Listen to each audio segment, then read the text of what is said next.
Hey everyone, welcome back to Evony with Genghis on server 68. So I had a question from a subscriber yesterday when I did a video on the Arch of Triumph. Someone was asking about the historic city in front of it. So I'm going to tell you all about the historic cities right now. And basically, it's an event, much like the event that just finished. Here it says historic city searching, but it's not the true historic city searching where you get the actual large historic city here that is actually called historic city. If you look at, so what we play for that comes up every month or so is really not the true historic city event. It's more of a just a special sub-city event where you can get gold cities and purple cities and blue and whatnot and different levels like that. But anyways, it works the same way. So Evony will run an event. It usually happens around month 3 or 4 on new servers, I believe. Right around when you get ready for SVS and someone conquers Throne. Usually that's around 3 or 4 months, sometimes earlier, but they usually run it once per server, and then that's it. And you get clues like this. Basically, you pay money, buy packs, and you get clues, and you put them in, and there's a draw. And then it works the exact same way, except you can't hide on this one. You can't speed to or teleport under a alt name and go to your gold Japan and then port away and count down 10 minutes and win, because everyone knows where this city is, because the city will be showing the whole time while it's on sale, I believe. So yeah, so it's not one that you can hide on, and it's easier to find. And anyways, let's go through the different types of sub-city, historic cities there are. So first off, if you do hold a historic city, let me just join a couple rallies here. If you do own a historic city, it will count as one of your subs. So one of these would be removed, it would only if you want, but basically, and a historic city would be placed here, and you would own that city. Now, let's look at the different sub-cities. So because I am on a server that is 3 servers that are merged, so we have a lot of historic cities. There is 1, 2, I'm counting, 3, 4. So we have 4 historic cities. I've been told Evony hasn't run a historic city on Continent 1 for the old servers in 4 or 5 years. It's been a long time.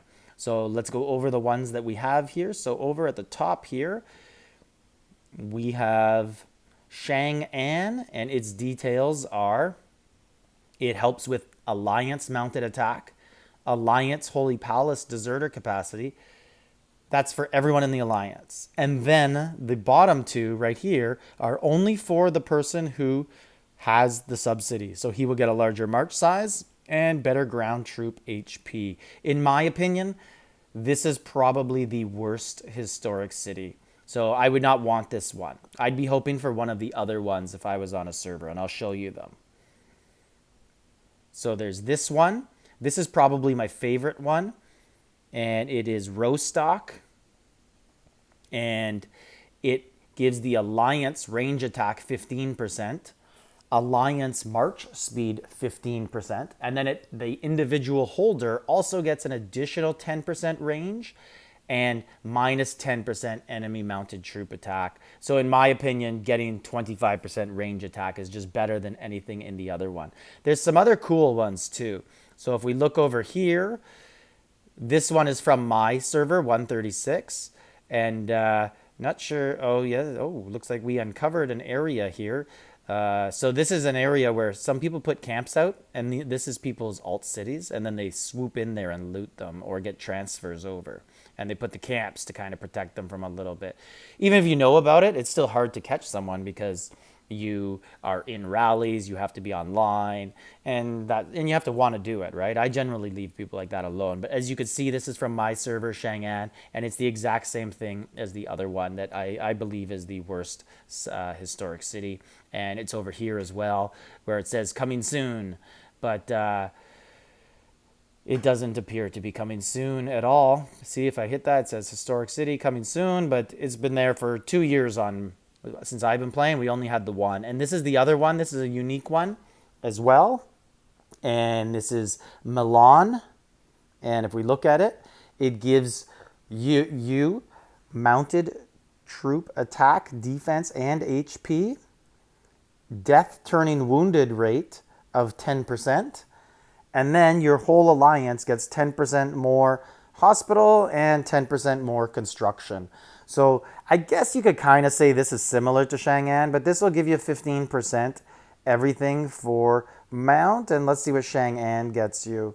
Shanghai gets you, yeah, 15% only attack and then some march size. So I guess you could debate which one of those two is better. I just like the uniqueness of this one that gives you the hospital and the construction speed as well in Milan. But I think there's no doubt at all that this Rostock one is incredible. And there's some alliances on C1 that have 2 or 3 of these because different servers merged and all the top players got this and they all joined the same alliance. So it's quite a handy one to have. And it also, another important thing about historic cities is it gives you some sort of leverage as well too, right? Like you're obviously an important person in the alliance if you have it. If you wanted to change alliances, right, you can maybe command a little bit better respect when you're doing that. Maybe you could go to any alliance on the map, that sort of stuff. They have a lot of purpose, not just what they give you in the PvP or in the building of your city buffs. It is a political thing as well. To be honest, I wasn't very active when ours was awarded on our server, so I just remember seeing a little bit of a war going on for it, but generally whoever captures it first is going to hold on to it. It's very hard to take it from somebody because they get to fill their embassy and you got to hit, and then they can refill and you got to hit again, and then you still have to take the city off them. So you have to beat them down to the point where you then can do 10 attacks on the historic city and then you can hold it. So it's really hard to do. The only disadvantage of the historic city is that you can't port around because everyone knows where you are. They could just go to the actual historic city, see the name on it, warrant you, or hit you through that, depending on the size that you are in your server, whether solo attacks work or not. But that is basically what historic cities are. Your server will get one, and then I think you're just going to get that coming soon, and it ain't coming soon. I hate to tell you, because I would love to have another one come up, even just for the excitement and watching other people go for it, because I never win any of those. I never win any, but it's always a fun thing to watch those internal politics. But usually they get talked out beforehand. Hey, like I'm sure if this one came up again, and if Neff did not win it, I think Neff would tell the other alliance, hey, we want it, and we're going to take it whether you like it or not, but we're going to offer you this peacefully if you just give it to us. And the peaceful offer would probably be maybe one of the worst historic cities, or, hey, here's some purple and blue Japans. Are you cool with that? Here's some resources, something like that. And probably better off to do it because nobody is going to beat Neff if they really want something on my server. And most servers have an alliance like that. But that is what my wrap-up, my synopsis of historic cities. Maybe you guys know some more about it because I don't own one. Maybe you guys could tell me about that in the comments. So let me know. Like, subscribe, leave a comment.